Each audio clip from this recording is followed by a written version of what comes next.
আম্মা আমার নিজের একটা রুম লাগবো। শোন বিউটি, তোর ভাই বড় হয়ে গেছে, তাহলে আমি কি করতাম? আমি কি করতাম মানে? আমি বড় হয়ে গেছি না?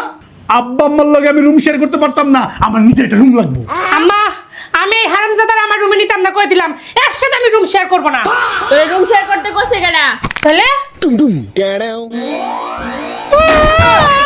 আম্মা, আম্মা আমি যাইতাম না।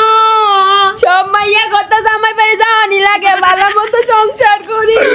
তুই কতক্ষণ থাকবি? দুলাভাই গাড়ি তো ওয়েট করতেছে, বাইরে অনেক গরম, যা। আমি যাইতাম না। আর কি যাবি না, তুই ভালো থাকবি, তোরে মিস করবো। যা, যাইতাম না। যা, যা, যা, যা, যা। মা তুই খুশি হইছাস? বিরাট খুশি হয়েছি আম্মা। এইভাবে টেকনিক দিয়ে বাইর করার লাগে। মা আমি রুমে গিয়ে শুইলাম।